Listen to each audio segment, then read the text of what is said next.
so much you can't comprehend. And when you see it, you don't think it'll end. I'll take everything you gave me. I'll wear it so everyone can see that you left more than the eye can see. They'll see your stellar legacy.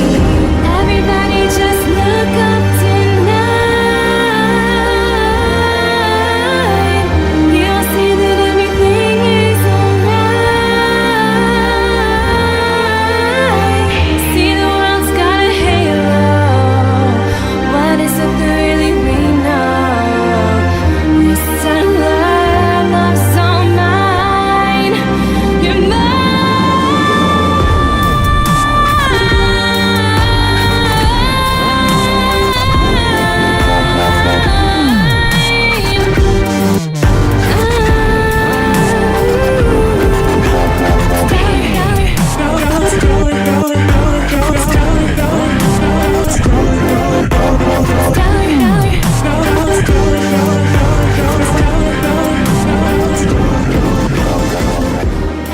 Hi, you guys. This is Richard Sachs, your host on Lost Arts Radio.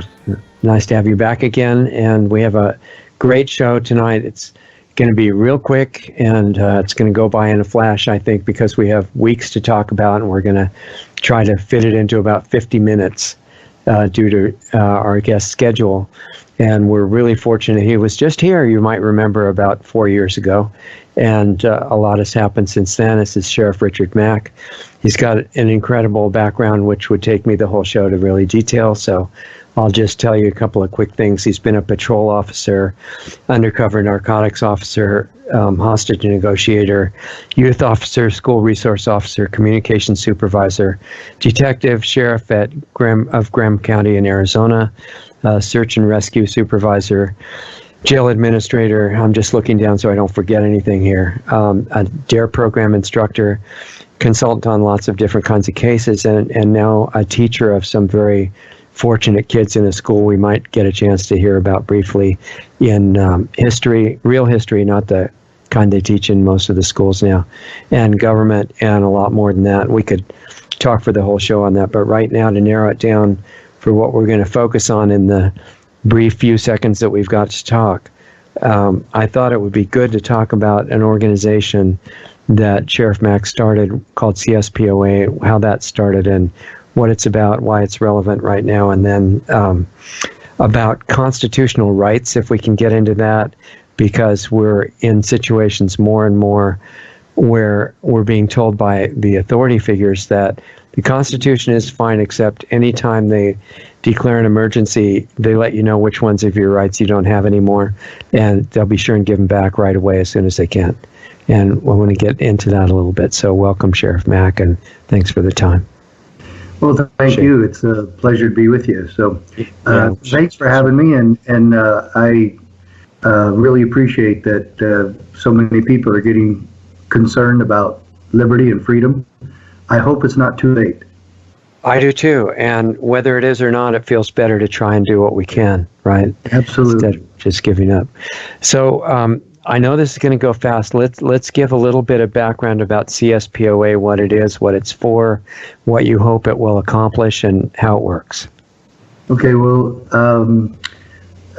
I spent 20 years in law enforcement, and the key thing that I did, the only reason I'm with you right now, the only reason you and I know each other is because when I was sheriff in Graham County, I sued the federal government. And it was miraculously a victory against the Clinton administration. So I sued the Clintons and lived to tell about it. That's amazing. Yeah, that's the miracle right there. And it was the first time in American history where a handful of sheriffs, I was the one that started the whole lawsuit, but 6 other sheriffs across the country joined me in the lawsuit. There's almost 3,100 sheriffs in America. Okay. And 7 of us fought this. And it was the Brady Bill, and the Brady Bill was the first time in American history where Congress and the president actually promulgated a law that would commandeer the office of sheriff to do federal bidding for free without any negotiation. And as a matter of fact, it carried with it a threat of arrest if we failed to comply. Wow. And so all of that's a first time in history. And I really still to this day, 24 years since I filed the lawsuit, that every sheriff in the country didn't rise up against it, that so many of them were just too busy taking the federal grants, didn't want to worry. So the federal government just said, okay, sheriffs, you work for us now. Here are your orders, basically that, yeah. And we don't have to pay you, and we don't have to negotiate. We not work for you. We were their servants. We were just their stepping stone. And so that's why it was even a little bit more rude on their part, is that they didn't even come to negotiate. They just doing it. And, we made the law, and you have to do it. Yeah.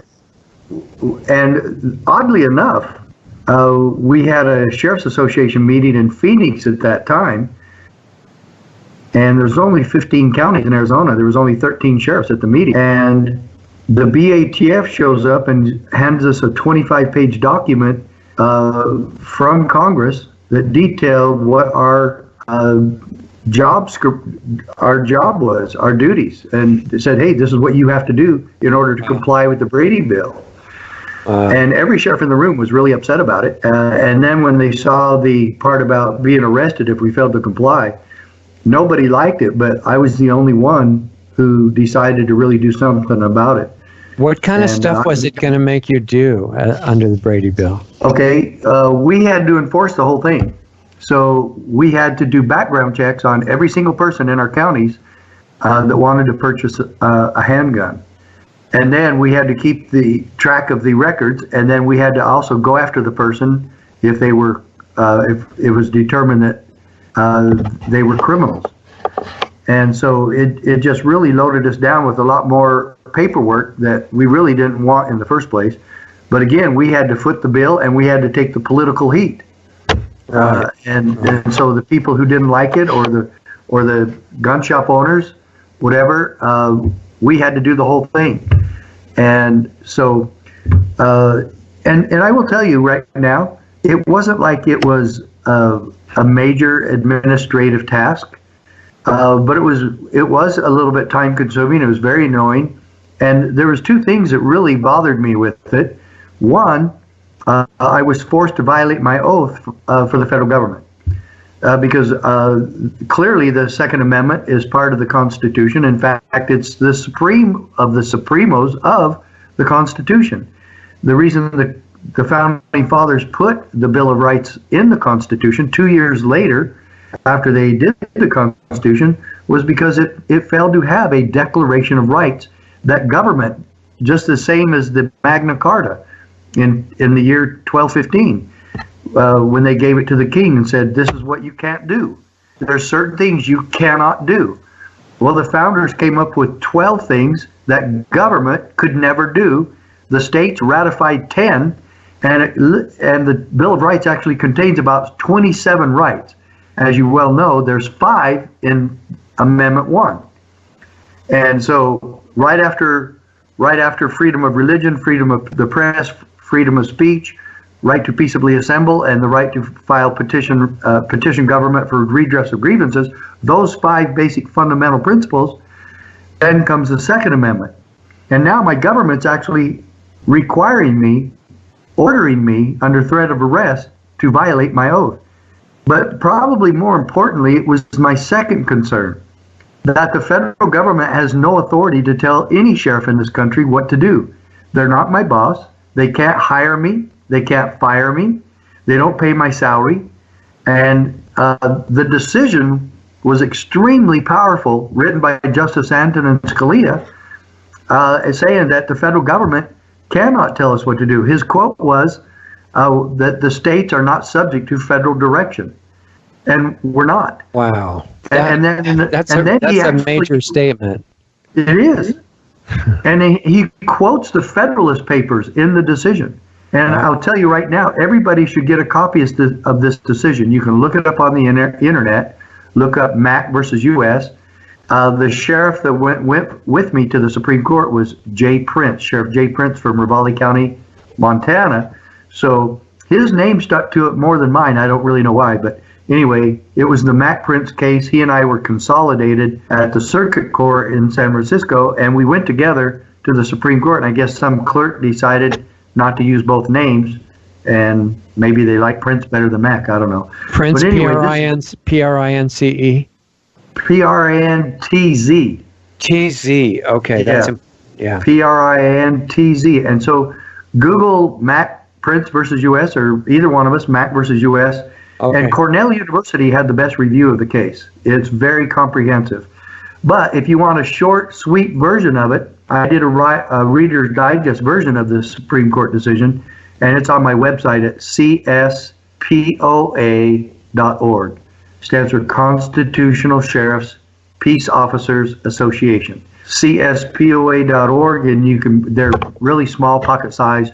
You can get them for a couple of bucks, or get 3 for $5 or whatever it is. They're really inexpensive, but they're extremely powerful, because when he quotes the Federalist Papers, he literally says that the different governments will control each other. The different governments will control each other. And that's a huge new principle that most people don't get, because the brainwashing that we've been under for the last several decades in this country is that the federal government is supreme. That's right. In fact, there's something called the Supremacy Clause that people misunderstand, right? Well, and Scalia addresses the Supremacy Clause, and he says that the different governments actually share supremacy, and that's in the decision. And that the federal government has very little supremacy, and that whatever supremacy there is there, and whatever sovereignty is there, it's dual sovereignty, he calls it. The Constitution established a system of dual sovereignty, that the states and the federal government share sovereignty. Right. And the sovereignty of the federal government should only be where the powers are enumerated that belong to. Well, he says that in the decision too. Wow. He says that the federal government was only granted discrete enumerated powers. And so then, and we filed this decision on the 10th Amendment. So we filed on the whole thing that all powers not delegated to the federal government are reserved to the states respectively, or to the people. And that's what this whole decision was. It was a 10th Amendment victory. Sounds like Scalia needed to be teaching all the other justices, right? That's really what he did, I thought. It was a tremendous history lesson. His decision wasn't a political judicial review. It wasn't lawmaking. He just took us through a history lesson as to why the federal government is not our boss and they're not supreme. Right. Yeah, you mentioned the brainwashing that's been going on for, several decades, probably a lot longer too. It is. It's about the last 100 years. Yeah, and a part of it that you can really see now that's being done largely by the media and the educational system is that the only reason we don't have peace in America is we have guns. And the reason the Brady Bill was so wonderful is it could help to disarm the citizens. And there are millions of people in America that think that, guns are just the cause of everything bad.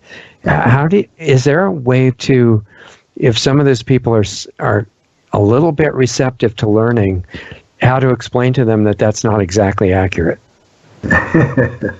Well, it's not accurate at all, but I try to not get into the argument whether guns reduce crime, the proliferation of guns reduce crime, or they increase crime, because you can actually find countries where very strict gun control has lower crime rates. You can show countries like that. But you can also do the exact opposite, where guns are very prevalent in some countries, like Switzerland. Yeah. Every home's supposed to have a rifle in it, and a very strong military defensive weapon. And so I would really much rather be like Switzerland than like Japan, where if you ever touch a gun, you go to jail. Yeah. And it's usually these communist countries and very strict totalitarian governments that have all these gun control laws. So I don't get into that too much, except I try to keep it to America. And if you look at America, where guns are most prevalent, crime is at its lowest. And where there's strict gun control laws, crime is at its highest, and gun crime, as a matter of fact. So if you look past the last 20 years, Washington, D.C. had the strictest gun control, and they also had the highest murder rate with guns for a number of years in a row, like 7 or 8 years in a row. And now Chicago has that dubious honor. And so the states and cities that have very strict gun control in America have the highest crime rates. But that's as far as I go with that, because I'm going to tell you right now, it really doesn't matter what your statistical analysis is of the possession or the citizens possessing it. That really doesn't matter, because it doesn't make it constitutional. It doesn't make it lawful. Right. Your statistics on any of those have nothing to do with it. And remarkably and coincidentally, this issue actually came up when I testified at the district court level in the courtroom of one Judge John M. Roll. On a side note, he was later killed in the Safeway parking lot when Gabby Giffords was shot. Well, he was the second person killed, and it's still unknown why he was really there. But a federal district judge going to a political rally would not be normal. Would he be allowed to do it? Well, off duty and he's in plain clothes, probably. But it's very unlikely. Yeah. But anyway, he was killed that day. And but back when he did this case, there was a lawyer for the federal government who was asking me questions while I was on the stand, and that's the only place that we as sheriffs, as the plaintiffs, ever took the stand. When these were appealed, that went to appellate courts and on to the Supreme Court, we did not testify. Our lawyers took care of that, and all the transcripts of our testimony were submitted, but we never testified again. And, and I don't think it was really necessary either. It was fine with me. Right. We got overturned. All of the sheriffs except one of the original 7, all of us won at the district court case. And then ours got appealed to the 9th Circuit in San Francisco, and we lost there. Big surprise. Yeah. It's the most overturned court in America. But this was the key. When I was testifying, the attorney for the federal government really surprised me, because I've never seen anything like it. I've been in court thousands of times. And she goes, she started testifying to the judge. She started offering evidence, testimonial evidence. And she said, well, Your Honor, in the first 4 months of the implementation of the Brady Bill background checks, we have denied 250,000 felons from getting access to guns in this country. Well, I was looking over at my attorney and said, why aren't you objecting? Well, he was smart.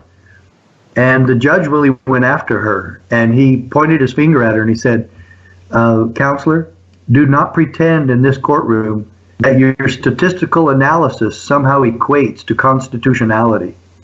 Wow. Don't you love that judge? Wow, so, you got a good judge. Yeah, I have stuck with that ever since then, because he's absolutely correct.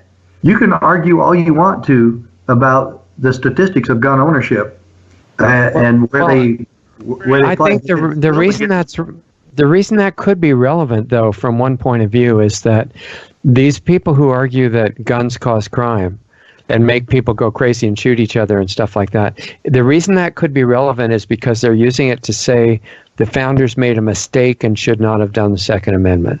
Okay, get rid of the Second Amendment then. But you want me to tell you the truth there? Even if they get rid of the Second Amendment, I still have the right to keep and bear arms. That's what the Declaration says, right? The Second Amendment did not give me that right. Yeah. The amendments only protect what I was born with. They're only protecting my natural God-given rights. Exactly. And I have a natural right to self-protection and self-defense. And I have the right to choose the methodology to best fulfill and complete that self-defense right. And so it has nothing to do with statistical analysis, really. I mean, I'll go there, but it's still against the law. Gun control in the United States of America is against the law. And so that's really where they should all stop.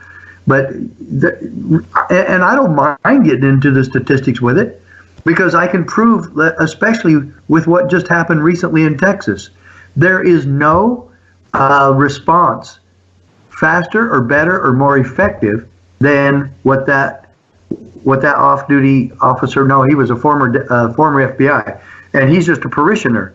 And they have a safety committee, and he takes the suspect out in 6 seconds. Yeah. So that's a testimonial as to why our schools should be armed, our synagogues and churches should be armed, and that we, the people, should be armed, and that we can come to the aid of police or anybody else that's in trouble, because we, the citizenry, are armed. And this government's supposed to be by, for, and of the people, and we are the ultimate authority, and we are the ones who have authorized our police to carry guns, and we authorize that. How can then our police and government turn around and take it away from us when we're the ones that authorized it in the first place? They've got to get us to forget who's the boss of who. Exactly. Right. Which is kind of what they've done. So I think what you're saying is that there are no God-given rights that a government can legitimately take away. They cannot. That's correct. And the Second Amendment is number 2 for a very important reason. It's in there for a very important reason. And ultimately, it protects our right to rebel. And if it ever gets where government is out of line, like they were in 1776, we have the right to defend ourselves, our families, and our liberty and our lives. Right. And then, as the Declaration of Independence says, we have the right to throw off such government and establish new guards. Yeah, kind of the responsibility actually to do that. Yeah. And I know that countries like Australia and the UK and other places where they've managed to disarm the population, they're saying that, well, everybody knows it's just for hunting. And so you can have a hunting club, and that should take care of it. Yeah, pretty absurd. Yeah, so I don't hunt. I've never been hunting. I don't know about you, but I've never hunted in my life. No, I'm not. I personally don't eat animals anyway, but I guess I'll eat the venison, and I don't care who brings it to me. But I well, if I wanted to eat deer or something like that, I would think that hunting would be a reasonable part of that. Sure. To get it. But so when and why did you start CSPOA, and how does that fit into all this stuff? Well, it kind of was born out of the lawsuit, and even though it was several years later, I was touring the country. I've written 7 or 8 books, and I was touring the country, and a lot of people were having me come to their Tea Party rallies and freedom rallies, and I don't think anybody's done more Tea Party rallies than I have. I've done over 125 of them nationwide. Wow. And I'm still doing them, and I just got back from one in Reno, Nevada this past weekend, and then next week I've got some meetings this weekend in Houston, and following that I have some in Ohio and then Michigan, and hopefully Virginia's coming up. I'm in touch with these sheriffs in Virginia, and just so you know what CSPOA does, I can go from A to Z. I can go to Z right now, and I'll work back to A, B, C, D. But Z is what you see happening right now in Virginia.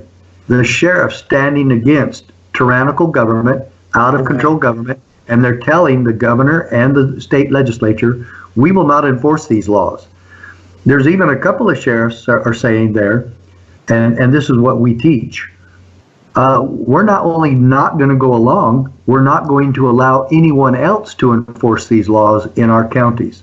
That's a critical element to stop. It is a critical element. Yeah. It is. And a lot of them need to understand that you can't sit back and watch somebody else enforce these laws in your county, because you would be violating your oath. And you can't let criminals come in and abuse your citizens. You can't let them come in and confiscate property without due process, taking people's guns and property away from them. A complete violation of the 4th and 5th Amendment, let alone the 2nd Amendment. I mean, how many rights, and then the 10th Amendment? How many rights are we going to allow government to destroy before somebody finally wakes up and does something? Well, we've seen now sheriffs in New Mexico that are doing the same thing as the sheriffs in Virginia. In fact, the New Mexico sheriffs actually did it first. We have sheriffs and chiefs of police doing it in Washington State. We have now thousands of counties and cities across the country that have declared themselves to be sanctuaries for the Second Amendment and the right to bear arms. And it's just taking hold, and it's taking the country by storm. And we're so proud of these sheriffs that have done this. Utah sheriffs have done it. Some Texas sheriffs have done it. And it's going crazy across the country. So do police chiefs have a harder time doing that than sheriffs because they're employees of the city? Yeah, they have to check. They have to check with their city council and the town manager, and this is why the sheriff is the key in this, because he is the chief law enforcement officer of the county. He is the only. Why is that? He's the only elected by, for, and of the people. He's the only law enforcement representative in his county that reports directly to the people. When you say it's the highest in the county, does that include within city jurisdiction over the police, or how does that work? Yes, he has concurrent jurisdiction with the chief of police. But if you had to go where he had to pull rank, he is the top. He is the top executive of the county. Okay, and so if the police chief said we're going to take away your Second Amendment rights, and the sheriff didn't think that was good, the sheriff could overrule that. And we've actually seen where that happened a little bit in Milwaukee when Sheriff Clark came out telling everybody in Milwaukee to be armed. Well, the chief of police in Milwaukee said, "No, I don't want you to do that." Right. Well, the sheriff continued to do his pleas to the people. "We need you to be armed," he said to them. "We need you to be ready. We need you to be able to defend this county, and don't sit in your home praying that a cop will come and save you. You save you." Okay, yeah. And it just made sense, and so Sheriff Clark put that chief of police where, in his place. We certainly hope to get along with chiefs, and we do have chiefs now doing this. In fact, we had a chief of police from Washington at our recent CSPOA convention in Mesa, Arizona, where he was honored as chief of police of the decade because we've had so few chiefs doing it. But now Chief Morningstar called me from Washington, and he's doing it too, and there's quite a few now across the country because they have city councils that feel the same way.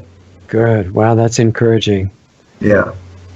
So let me go back to ABC now. Okay, yeah, please. In 2010, I formed the CSPOA because I saw the need to train sheriffs and chiefs and peace officers, excuse me, to train them in the fulfillment of their oaths of office. And that we actually, for them to understand that we actually have the responsibility and duty to protect our citizens from all enemies, both foreign and domestic. And who do people in this country really think is a danger to my right to keep and bear arms? Criminals, gang members, cartels, the Crips, the Crub, all the different gangs in the country. They might steal my gun. They might take my gun away, but I can go buy another one the very next day. The greatest threat to our right to keep and bear arms is from our own governments, especially the federal government, because they're the ones really getting crazy on this now. But right now, the worst one is Virginia, with this idiot governor and their legislature thinking and wanting people, brainwashing again, that if law-abiding citizens give up their guns, somehow that's going to make us all safer. Yeah. That's just nonsense. Yeah, I've seen cartoons where this robber, like a cartoon-type robber, breaks in through an old lady's window and sneaks up to her bed to kill her and take all her money and everything. And she kind of turns over in her sleep and holds up a sign, gun-free zone, and he says, rats, and goes back. You can't be in here. Yeah, can't you read the sign? You can't do that to me. Right. And isn't it, I'm still so amazed. How is it that every Democrat in this country, and a few Republicans, think that a sign on my store door saying no guns allowed is going to do something to keep guns out of there? Or the school too, right? That's how they protect schools. Yeah, gun-free zones. How did that work out for us? I mean, the stupidity of this and the insanity of this just absolutely astonishes me. And it is amazing, yeah. In 2010, I saw the need and we formed the CSPOA so that we could train sheriffs and peace officers alike, chiefs of police, we don't care, anybody, any public official, and citizens alike. And this is really the big part of this. The key component of this is that citizens get trained to know and understand what their sheriffs and peace officers that work for them are supposed to do. Yeah. And so really the bulk of our memberships with CSPOA are citizens. And that's really where we need them the most. We need citizens to become members of the CSPOA, one, so that they can help us reach their sheriffs and their local officials, and two, so they can help keep us funded. And we're not very well funded at all. We survive on a bare minimum of that each month. Right. But if we were funded, this thing would go great guns. Excuse the pun. Okay, so 2 points. One is, before we get to the funding, that you mentioned the store owners that put the sign up, no guns in this establishment. Yeah. It's like logic has been lost, right? Exactly. By the media and by the educational system, which teaches people how to be incapable of thinking logically, except for schools like where you are, which we'll talk about later. But it's like any store owner who's listening to this, if you put a sign that says no guns in your store, the only guns that's going to prevent are the good citizens and customers that you have. It has. Right. It's. I know it's shocking, but the criminals don't really follow those signs. No. So once you grasp that, take down the sign and be armed yourself and learn how to protect your store. And if you were going into a grocery store and you were in there and somebody tries to rob the place, don't you hope that maybe a retired cop such as I am armed? Wouldn't you love it that somebody would put an end to this and make sure nobody got shot, and that somebody can take this suspect down immediately? Instead, you call 911 and you hope that a cop is close by. Right. But the normal response time is 4 to 6 minutes. Right. You know how many people can get killed in a grocery store in 4 to 6 minutes? Exactly, and not just a retired policeman, but a well-trained citizen. That's my next point. Because there's nothing magic about me being a former cop that somebody else can't do. There's no magic there. You know what? What's the difference between me and somebody else who's had the training? Okay? And we've even had people who've never shot a gun before who have still defended themselves with a gun. Yeah. And it works out right. You know what you do? You point and pull the trigger. Right, and sometimes even without pulling the trigger, it works too. Well, brandishing usually stops the whole thing. Yeah. You're right. Most incidents end when the suspect sees someone with a gun. You don't have to fire it. Not usually. Okay, so what happens to since you're the educational organization that's trying to spread this awareness to sheriffs and citizens that can also in turn help educate the sheriffs? How do citizens join, and what do they get for joining? What happens? Well, first you get to help us. Okay, the most important thing is that you're helping to restore liberty to America, county by county, one sheriff at a time, state by state. If anybody thinks that liberty and our Constitution are going to be restored in Washington, D.C., well, then I have beachfront property for you in Omaha. Yeah. Because it's ridiculous to look at Washington, D.C. and what's going on there. And believe me, I am appreciative of what Trump has tried to do. But can he drain the swamp? No, he can't. It's too big. The Democrats won't allow the people there won't allow it. And he's not going to be able to drain the swamp. But you know what? Get the entire, give me a third. That's all we need. If you have 1,000 sheriffs in this country, 800 or 900 sheriffs in this country that are standing united for liberty, there is nothing we can't stop. And I'm including the IRS in there. The abuses of the IRS, the abuses of the EPA, the abuses of the FDA, the abuses of FBI, DEA, all of them, OSHA, USDA, doesn't matter who they are. If you want freedom restored to your county, have a constitutional sheriff there. I don't care if it's forced vaccinations. I don't care what issue it is. The sheriff is the ultimate authority in your county. If you have any reason to suspect local corruption, you need to go to your sheriff and ask him to investigate it. It should be properly investigated. We have a sheriff right now. She stands about 5'4".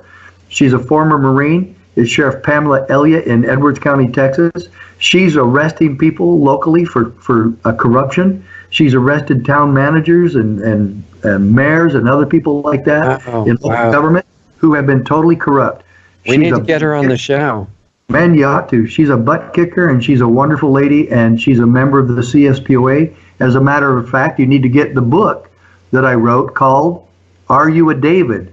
And I wrote that book specifically to ask all sheriffs if you really are a David, if you'll answer the call as David did going against Goliath. And I put a woman on there to have the dichotomy of are you a David, and yet she's a female sheriff. What's her last name again? Pamela what? Pamela Elliott. Edwards County, Texas. She's a good friend and a good supporter of ours. She's been to our conventions. She spoke at our conventions, and there's plenty more. I would say we've trained about 500 sheriffs in this country. Okay. But many of them now are not sheriffs anymore.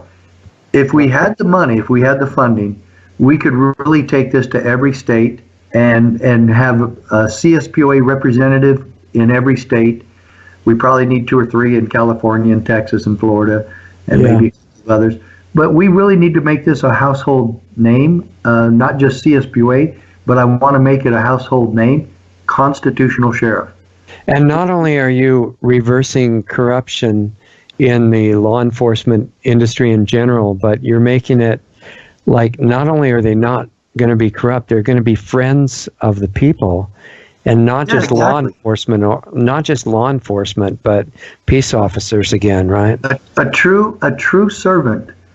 And the first page of my book, I have a book called The County Sheriff, America's Last Hope. And that had a lot to do with kicking off this whole movement. And just a year and a half later, after the book, is when I formed the organization, the CSPOA.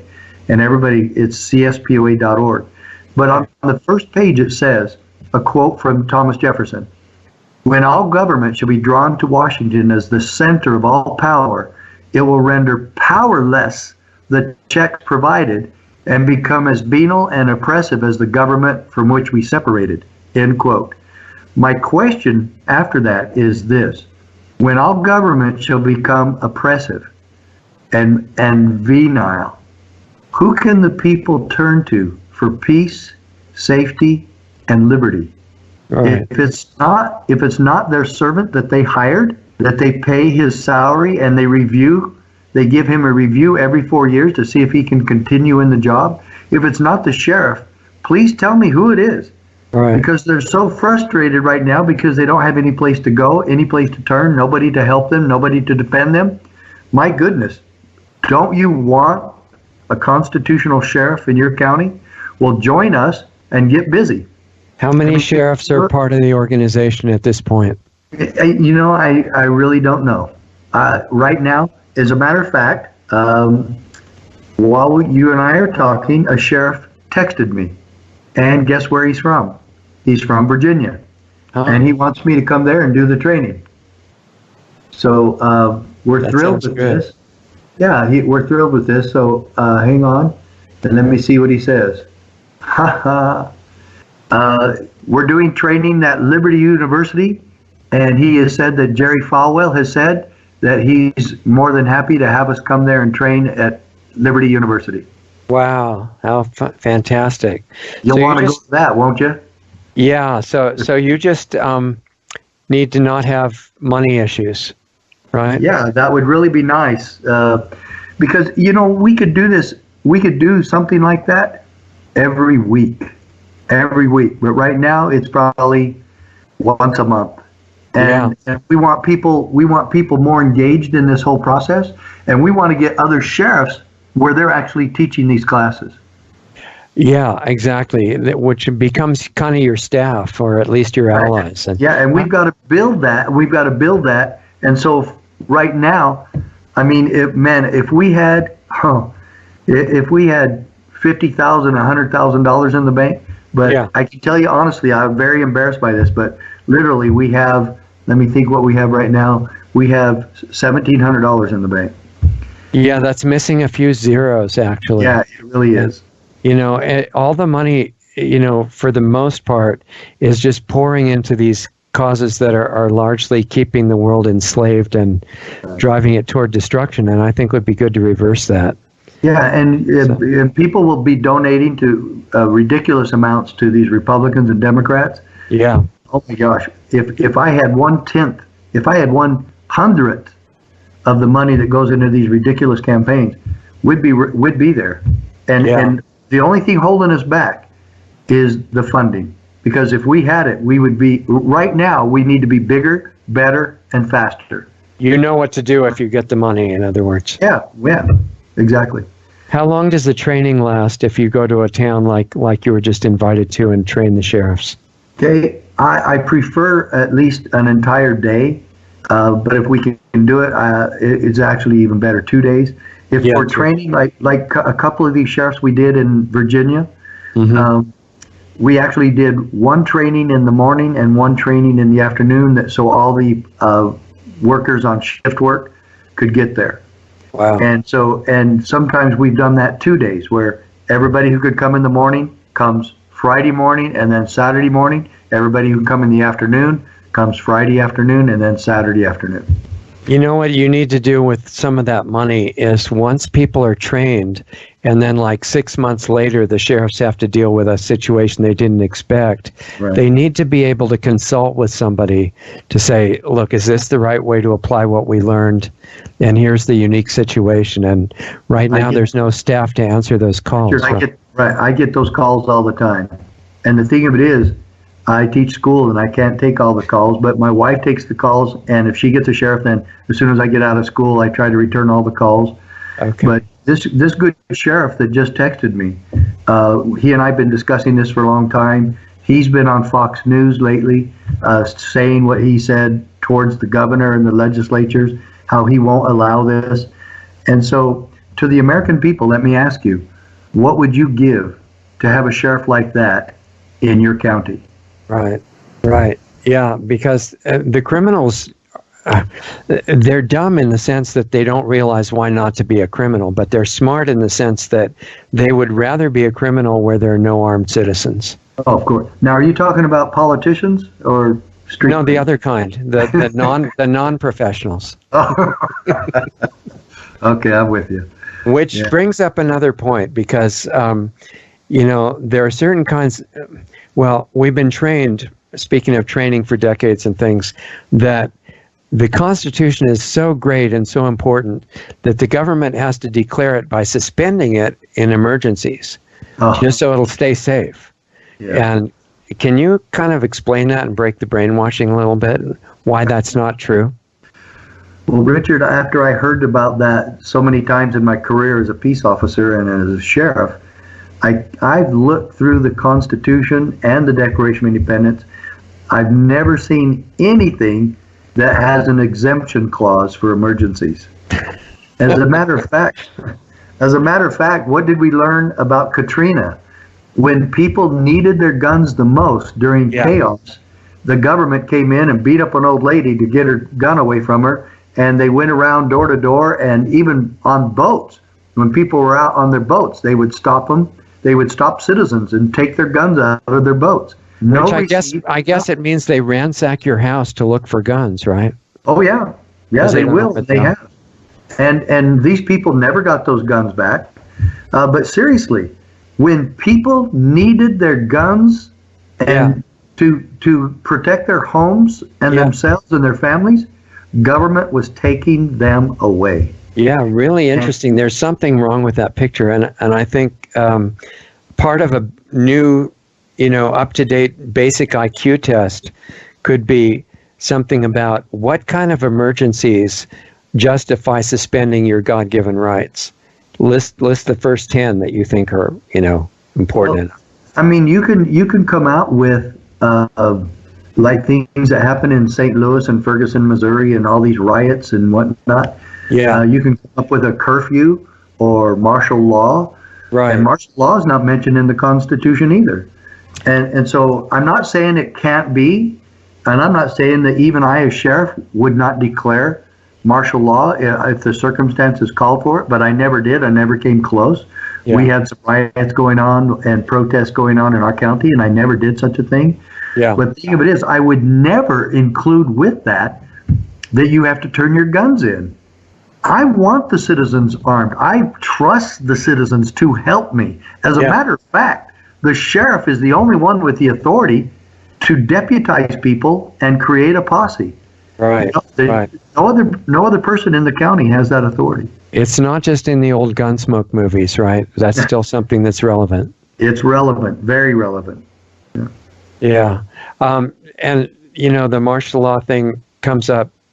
Most people don't really understand what it is. It's just transferring the law authority for the moment to military, I guess, instead of the civilian authorities. But it doesn't mean that your rights are taken away. No. And right now, what's being tested, and we're seeing it, of course, in China, but it's coming here soon, is the idea that health is so important that you just have to give up your rights. I mean, obviously, for the greater good, right? Yeah. I've been watching the coronavirus thing. First of all, I don't even know how they came up with the name Corona. I think I speak Spanish pretty good. Corona means crown. Yeah, that's true. And coronavirus is not new. It's the kind of virus that they find associated with colds and flu and things like that. This is just new and improved because it was actually manufactured in a lab, and it's absolutely forbidden for you to know about that, but that's what's different about it. And they're saying because of that, and they won't admit that that's where it came from because it might look bad for government, that we've got these projects all over the world, including in the U.S., trying to make organisms that can wipe out humanity. But the idea is that with this new one, it's obvious that we all have to give up our rights so that government can figure out how to save us. Right. Yeah. And anybody who trusts government officials coming here and saying, like Reagan said, the scariest thing Reagan said was government coming in and say, we're from the government and we're here to take care of you. Yeah, what did he say, 9 words or something? Yeah.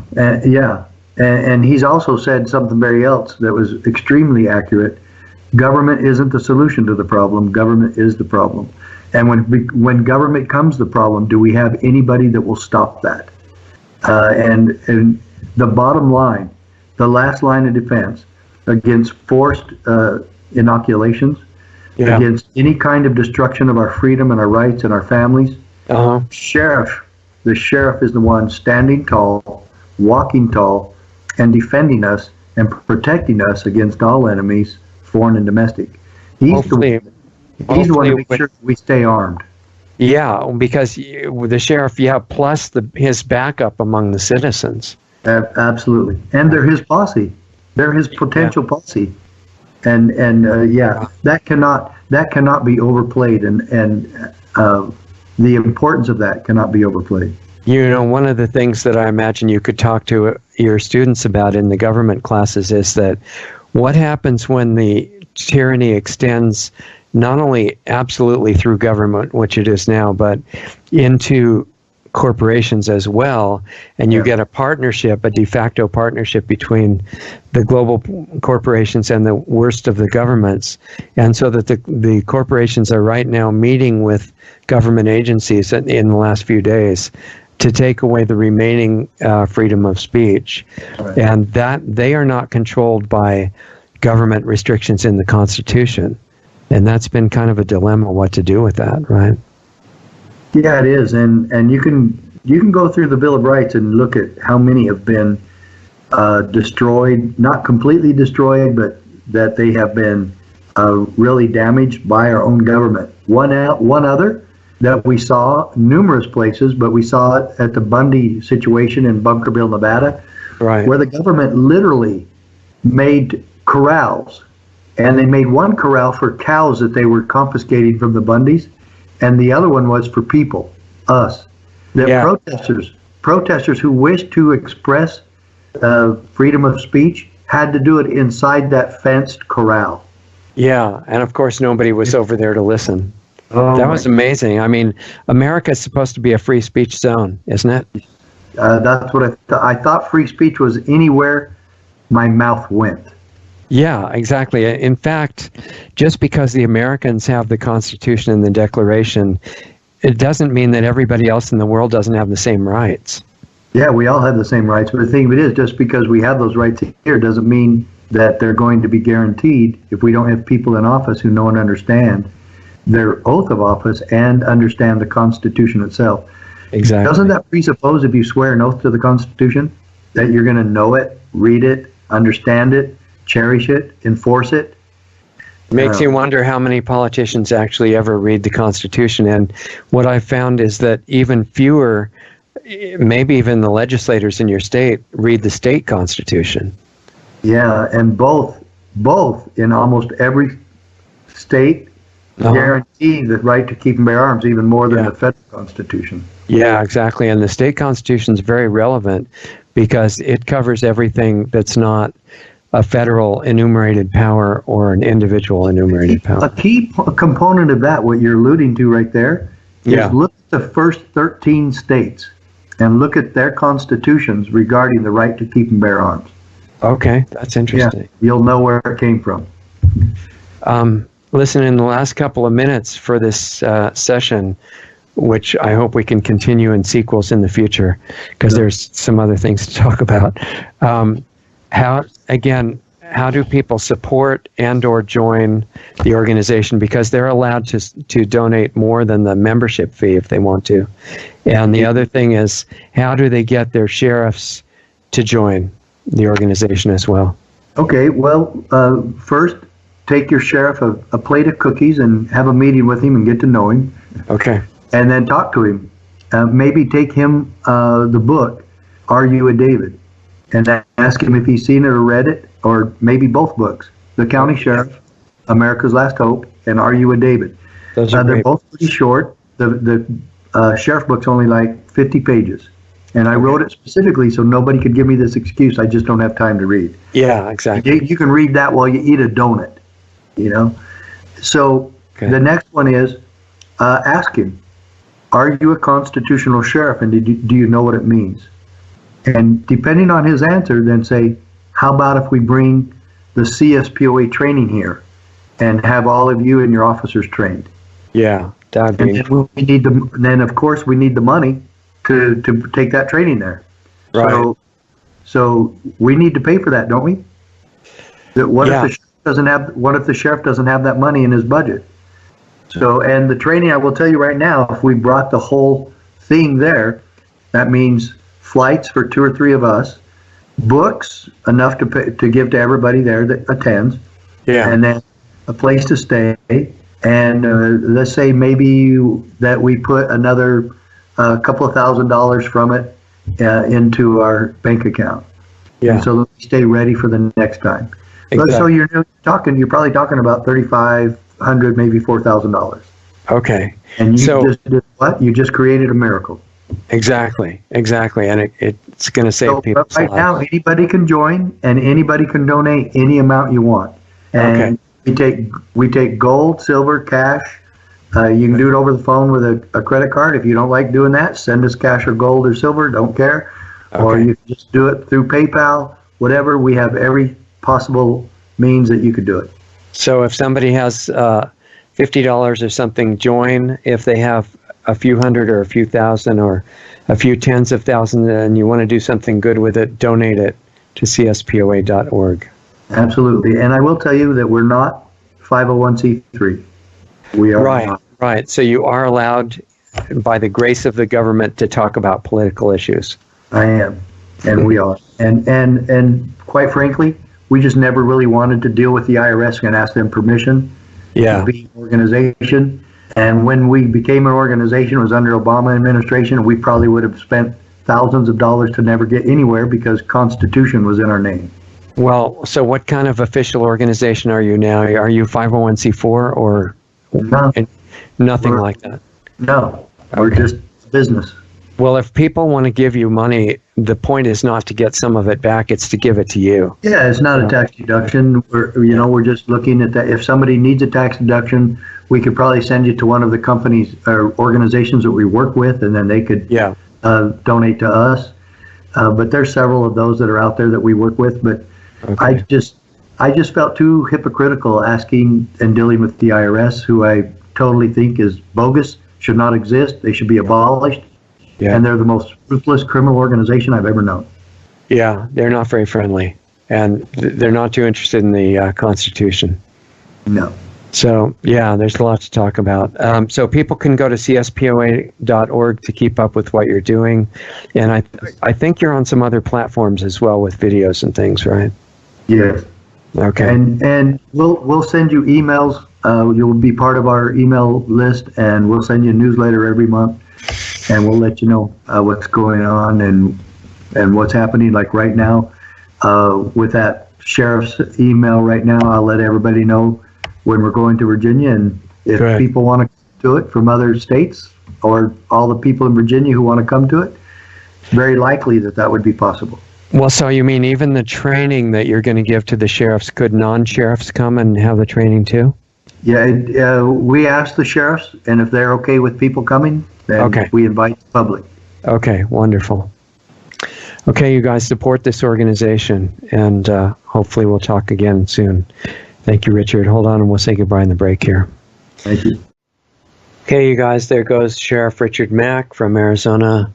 He's working all over the country very diligently trying to educate the county sheriffs, which are one of the last lines of defense to safeguard your rights that don't come from the Constitution, which includes all your rights. None of them come from the Constitution. The neat thing about the Constitution in America is that not only all Americans, but everybody else, no matter what country you're listening from right now and that you live in, has exactly the same rights. And they all come from God, and none of them come from the government. None of them come from the UN, something declaration or something on human rights, convention on human rights. None of them come from that at all. It's a total hoax. They all come from God, and the sheriffs have a responsibility to defend the citizens in their county. And every other country should set up something like the county sheriffs, in my opinion, because the foundation of it, in terms of your unalienable rights, are already there. You just need some kind of see, this is why I'm not an anarchist. There are, and not that I don't really appreciate the work that organizations are doing with friendly voluntarism and things like that, but in the environment that we actually live in right now, it's not a world where everybody's singing sincerely Kumbaya. It's not happening right now. You probably noticed that if you looked around at all.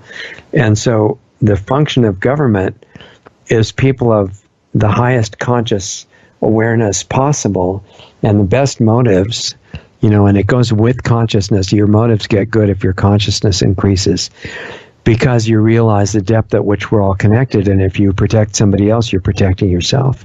It's literally the same. It's not a belief system or anything like that. It's how it works.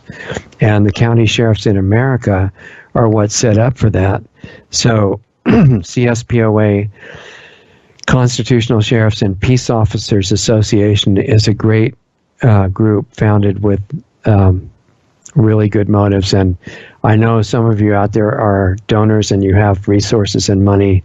If you have a bunch of money, this is a really good thing for you to support, because they're going to be standing between you, your family, your kids, your neighbors, your friends, people that you care about. And if, again, consciousness issue, if you care about everybody as you're supposed to, then the sheriffs are critical. And setting up something similar in other countries is a really good idea too. So donate to CSPOA. You can go to their website at CSPOA.org.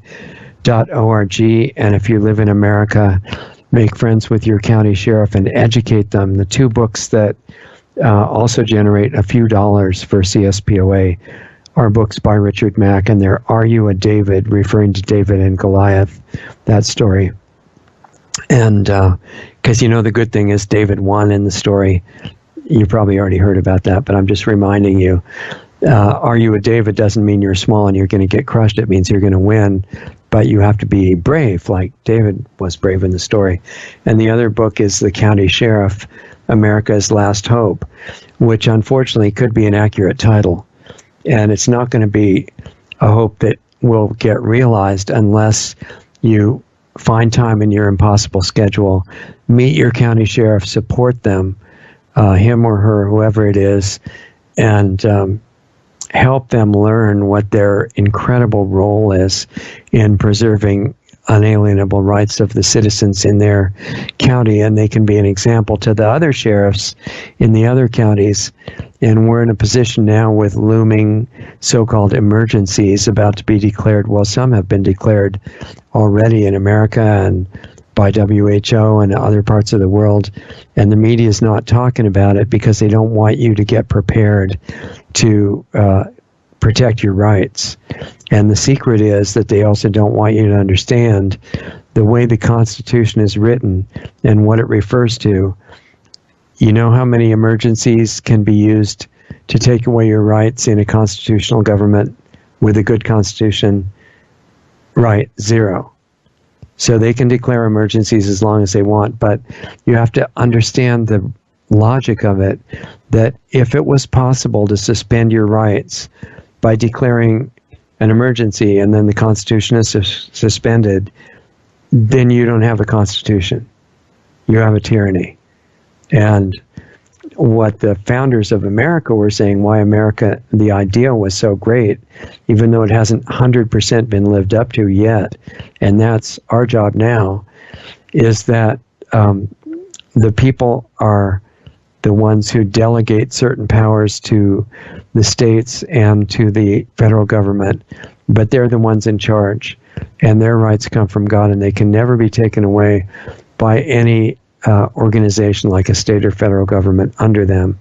So that's going to be tested. It is being tested, and there's big tests of it coming up really soon. There are plans being put together on different levels of authority of the best way to take away your rights so you don't notice it and you think it's for the greater good. And that's completely false. So this is a good time to get prepared now on many levels. CSPOA is a good element in that preparation. So please support them and encourage other people to do that. And remember that we have Saturday shows now too at 4:30 Pacific, 7:30 Eastern. There's a show called Lost Arts Radio Live. Some interesting topics being discussed on that show. And if you have topics you want to be considered for that, just email them in, or questions or anything, comments about previous shows, richard@lostartsradio.com, and we'll read all of them. The Planetary Healing Club meets half an hour after that for people that decided, all right, it's time to actually start with myself and like Michael Jackson said in his song Man in the Mirror, start on yourself, upgrade your own life, transform the quality of existence that you have every day, learn how to take care of your health, the forbidden health information that we're not supposed to know about anymore. We're only supposed to know about drugs. This is the real stuff, and it's been around since the very beginning, more than thousands of years, and we can talk about it in that private environment. There's a portal to it at planetaryhealingclub.com, and you're personally invited if you want to be part of it. Live, interactive every week. planetaryhealingclub.com, and then our regular site, lostartsradio.com. Get on the mailing list there. That way, if we disappear from various channels for, who knows what reason, in case we ever talk about anything controversial, God forbid, but if we do and we disappear, you can get on our mailing list and stay in touch.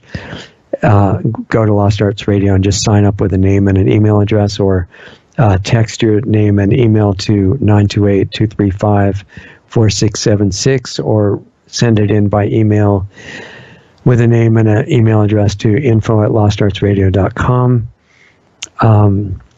What else? We have a new Subscribe Star channel that people don't know about very much yet. You can go there and subscribe to our program and help support us on various levels that are explained on that site, subscribestar.com/Lost Arts Radio. And we are also on Brighteon.com, which is an alternative great video platform that is not censoring and is not going to. You can subscribe to our channel there, which I would highly recommend. And that's Brighteon, BRIGHTEON.com /channel/Lost Arts Radio, and subscribe. That way you'll know when our shows are there, even if they don't show up in the usual other places.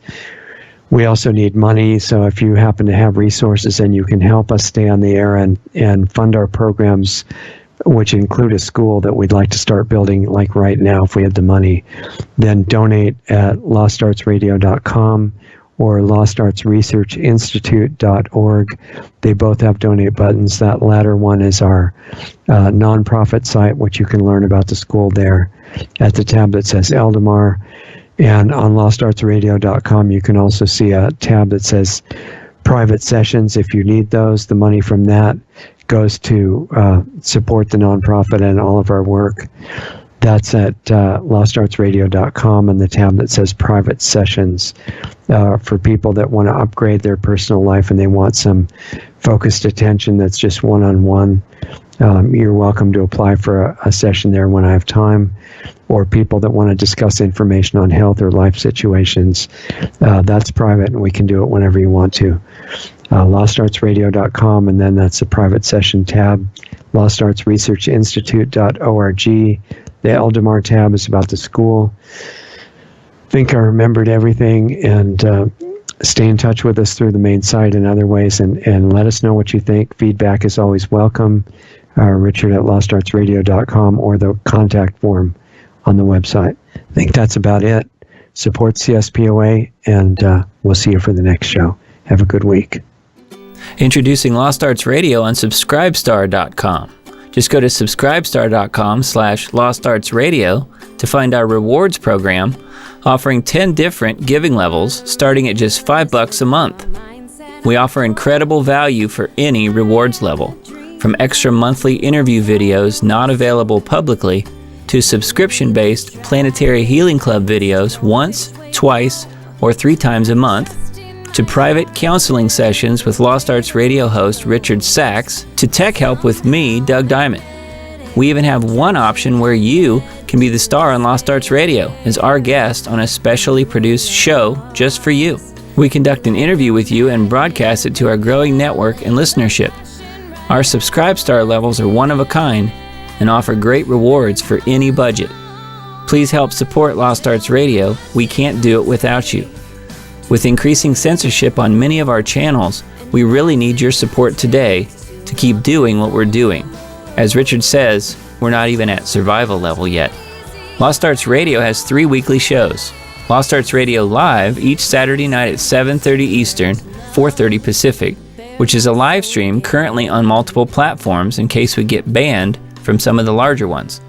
Right now, we're on 2 YouTube channels, Facebook Live, Periscope, which is Twitter, Twitch, and DLive. You can access these broadcasts by going to www.lostartsradio.com/live for all the links to those channels. The Planetary Healing Club meets right after Lost Arts Radio Live at 9 p.m. Eastern, 6 p.m. Pacific on Saturday nights. And our Sunday show with guests airs at 9 p.m. Eastern, 6 p.m. Pacific on Sunday nights on our Blog Talk Radio channel, our YouTube channels, Facebook pages, and on Brighteon. Be sure to sign up for our free email list just in case we do get banned on big tech's platforms. It's just a matter of time, really. They don't like the stuff we talk about, and they do not want the truth out there. In fact, they have already attacked us numerous times. Join our free email list so we can let you know where we are and how to access our shows.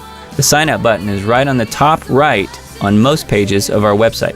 The best starting point for all things Lost Arts Radio is our main site, lostartsradio.com, where you can find the hottest news selection videos that we curate just for you. Those are on the homepage and added to daily, as well as articles and breaking news about information you really need to know. Our show archives, the 10 most recent shows, are right on our homepage, as well as our Blog Talk Radio page at blogtalkradio.com/lostartsradio, or just click the All Things Radio Show tab right on our website.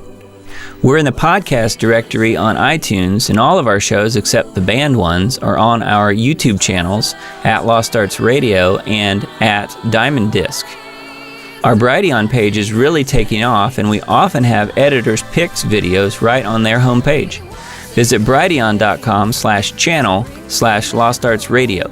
On our site, you can also access our free listener forum as well as sign up for the Planetary Healing Club, which is just $25 a month, where you get private access to a one-on-one interaction with host Richard Sachs and myself and the other club members who participate live. More info can be found at planetaryhealingclub.com. We're providing solutions in there to make the world a better place. Come join us. Stay tuned, because up next, you'll get to hear a really great song by an independent artist that we're doing our best to support. Go to lostartsradio.com/music for the full list of all the great songs and bands that we spin on our audio-only podcast shows. If you're in a band and want to submit a song for consideration for airplay on Lost Arts Radio, visit my website at diamonddiscaudio.com for more information about the music placement, mastering, and mixing work that I do.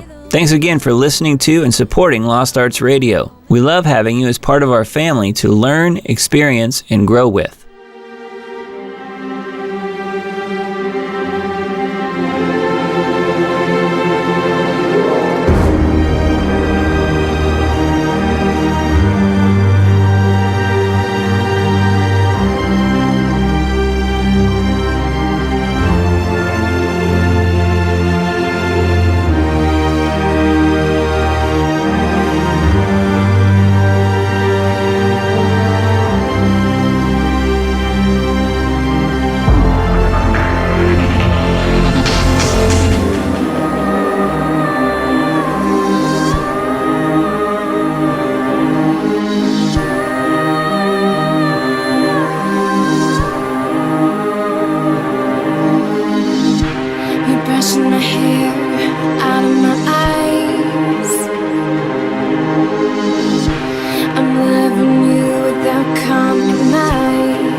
Did not want my sadness to ever show.